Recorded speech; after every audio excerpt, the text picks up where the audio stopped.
अक्सर ग्रामीण इलाकों में भूत प्रेत और आत्माओं से जुड़ी बहुत सी अफवाहें फैली होती हैं, मगर कुछ बातें महज अफवाहें नहीं होती, उनके पीछे भयानक कहानियां छिपी होती हैं। रजतपुर पहाड़ी इलाके में बसा एक छोटा सा ग्रामीण गांव। अमावस की रात थी। रात के लगभग 10 बजे होंगे, मगर गांव की गलियों में ऐसा सन्नाटा था जैसे आधी रात का समय हो। उसी सन्नाटे में किसी की लाठी की ठक ठक की आवाज गली में सुनाई पड़ी और उसी वक्त एक आदमी दौड़ता हुआ एक घर के अंदर घुसा। उसने जल्दी से दरवाजे को अंदर से बंद किया और हांफता हुआ दीवार का टेक लेकर खड़ा हो गया। कहा था ना अंधेरा होने से पहले लौट आना, और ना आ पाओ तो वहीं रुक जाना। अगर थोड़ी सी भी चूक हो जाती तो आपको अपने साथ ले जाती अभी वो। बस खराब हो गई थी। बस वाले ने रात को स्टैंड पर उतारा तो कहां जाता फिर। पूरे गांव में घूमती है वो अमावस को। भगवान की दया है जो सही सलामत घर पहुंच गया मैं। तभी उनके घर के बाहर जोर जोर से वही ठक ठक की लाठी बजने की आवाज सुनाई दी। उस आवाज को सुनते ही उन दोनों के रोंगटे खड़े हो गए। तुमने घर के बाहर ठीक से पूजा तो की थी ना? स्वस्तिक तो ठीक से बनाया था ना? पूजा? लेकिन घर में तो सूतक लगी है ना। पिछले हफ्ते ही तो ताऊ जी गुजरे हैं। 40 दिन तक घर में कोई पूजा नहीं कर सकते। मीरा की ये बात सुनकर मदन के पसीने छूट गए। तभी उनके दरवाजे पर उसी लाठी से दस्तक हुई। सुबह उनके घर के बाहर काले कपड़े में नींबू, मिर्च, राई, सिंदूर, सारी टोटके की सामग्री रखी थी जिस पर खून की बूंदें टपकी हुई थी। गांव वालों को वो टोटका देखते ही स्थिति का अंदाजा हो गया था। उन्होंने जैसे ही उनके घर का दरवाजा खोलकर देखा तो मदन और उसकी पत्नी दोनों मृतावस्था में घर के फर्श पर गिरे हुए थे। उनकी आंखें ऊपर पलटकर सफेद हो चुकी थी और जीभ नीली होकर बाहर लटकी हुई थी। उस दिन से गांव में फैला उस डायन का खौफ और ज्यादा बढ़ गया और गांव में चाहे किसी के घर में सूतक लगा हो या कोई भी अनहोनी हुई हो, अमावस के दिन घर के बाहर पूजा और स्वस्तिक का चिन्ह बनाने की रस्म बहुत महत्वपूर्ण हो गई। 20 साल बाद ये सब अपने घरों के बाहर आज पूजा क्यों कर रहे हैं मामी? कोई त्योहार है क्या आज? त्योहार नहीं बेटा, अमावस है।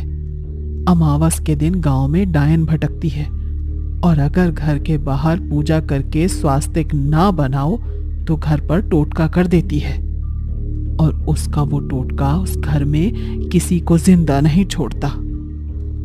कहते हैं कि आज से लगभग 30 साल पहले इस गांव में एक औरत अपने बेटे की मौत के बाद पागल हो गई थी और उसे वापस जिंदा करने के लिए उसने डायन तंत्र सीखा और लोगों के घरों के बाहर अमावस की रात को टोटके करके रखने लगी।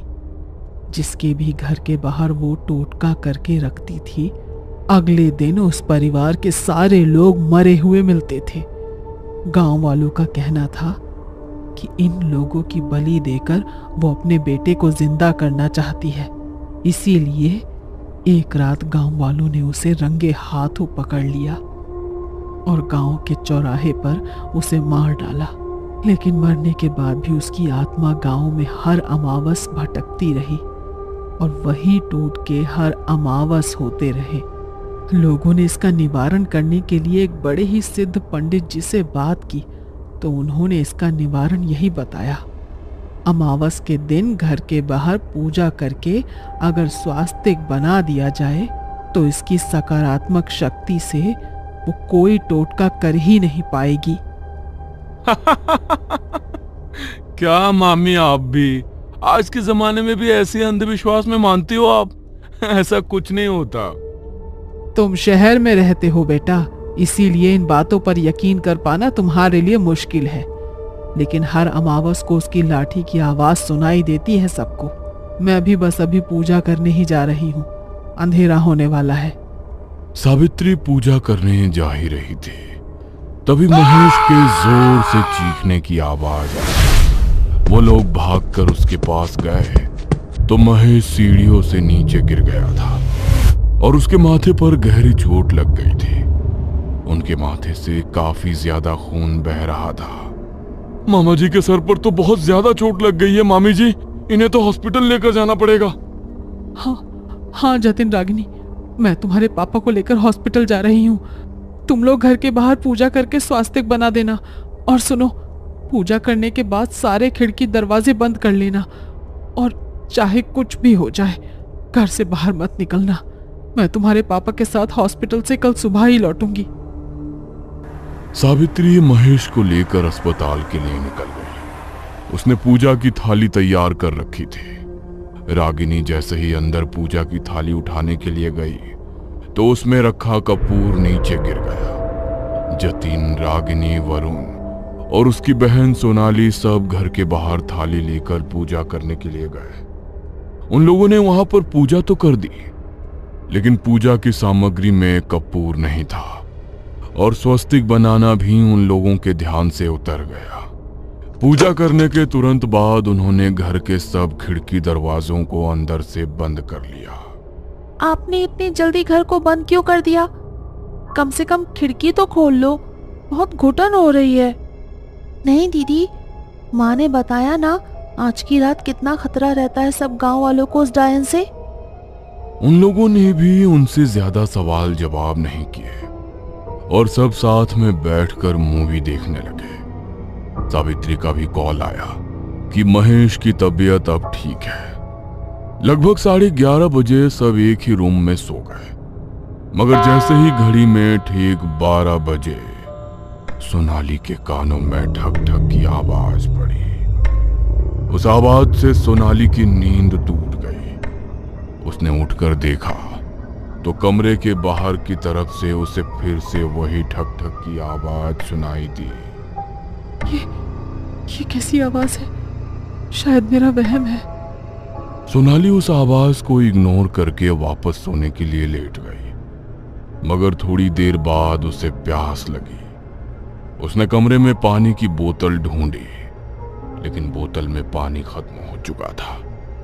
वो पानी पीने के लिए किचन में गई, तभी उसे अपने पीछे से फिर से जमीन में लाठी बजने की आवाज सुनाई दी और एक आवाज उसके कानों में पड़ी।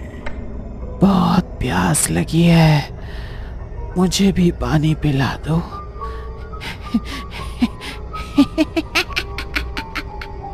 वो आवाज सुनते ही सोनाली के हाथ से पानी का गिलास छूटकर नीचे गिर गया। वो जैसे ही पीछे मुड़ी तो काली साड़ी पहनी एक बेहद बूढ़ी औरत, जिसका चेहरा पूरी तरह झुर्रियों से भरा था, बाल पूरी तरह बिखरे हुए थे और उसके हाथ में एक लकड़ी की लाठी थी जिसे वो बार बार जमीन पर मारती जा रही थी।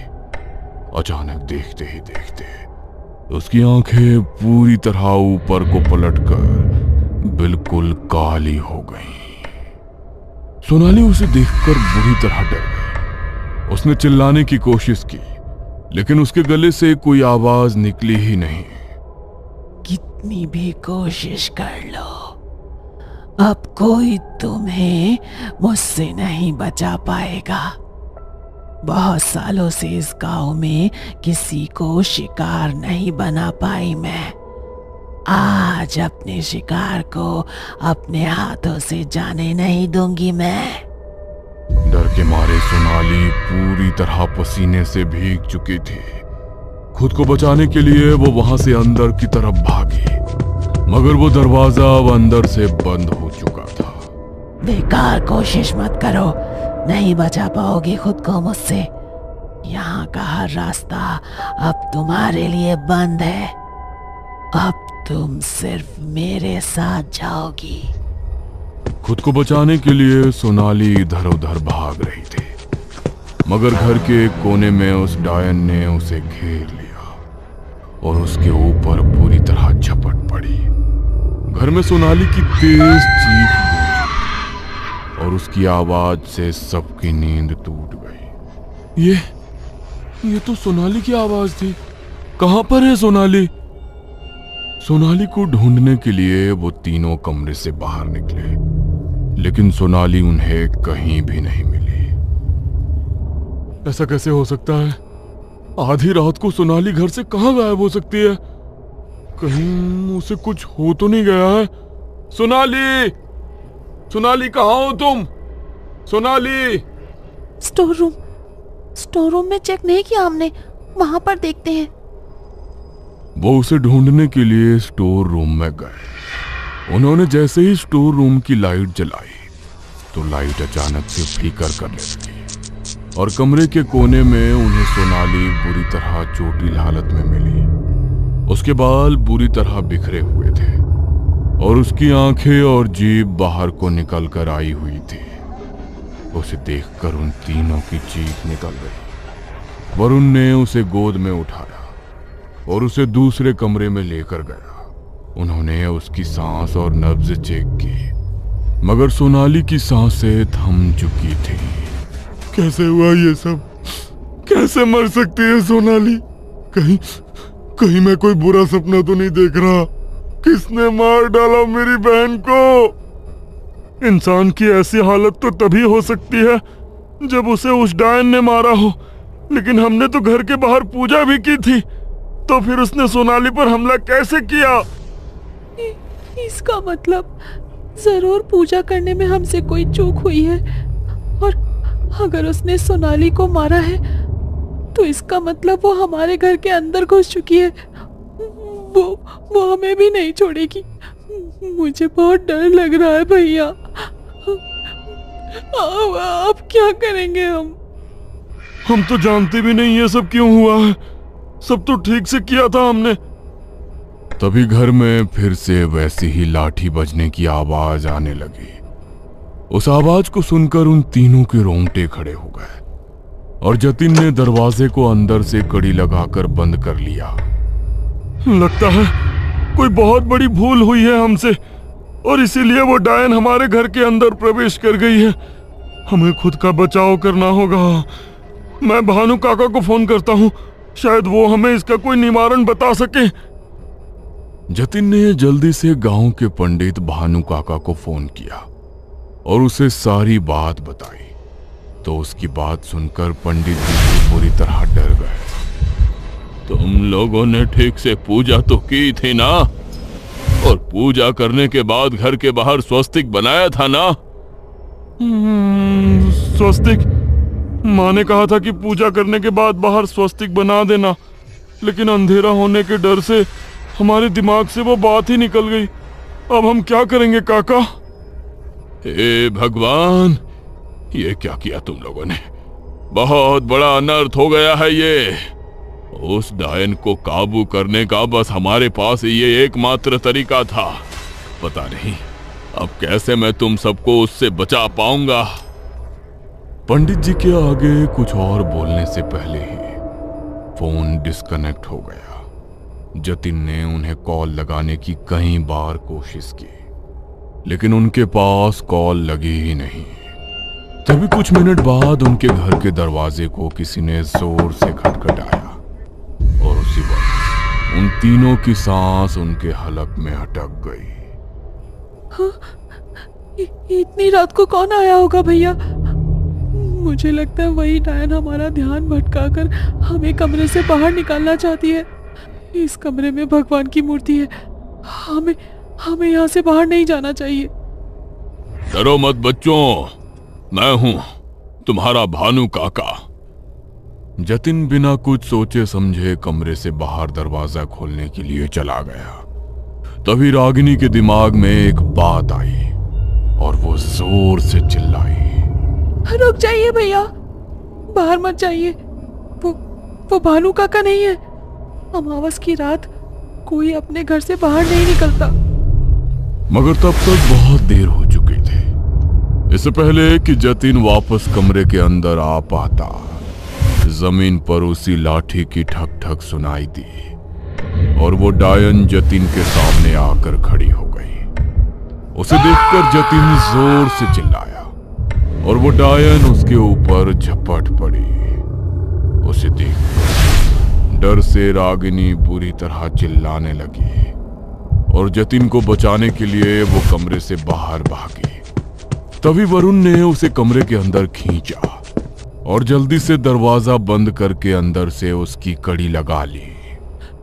प्लीज मुझे जाने दो भैया, वो मेरे भैया को मार डालेगी।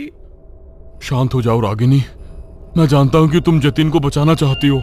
अरे सिर्फ तुम ही नहीं, मैं भी उसे बचाना चाहता हूं, लेकिन हम चाहकर भी उसे नहीं बचा सकते। हमारे पास ऐसी कोई सिद्धि, कोई शक्ति नहीं है जिससे हम उसका सामना कर सकें। नहीं, मैं अपने भैया को इस तरह से उसके हाथों मरने नहीं दूंगी। रागिनी ने कमरे में रखी हनुमान जी की मूर्ति को उठाया और दरवाजा खोलकर कमरे के बाहर चली गई। वो डायन अभी भी जतिन को बुरी तरह नोच रही थी और उसके चीखने की आवाजें पूरे घर में गूंज रही थी।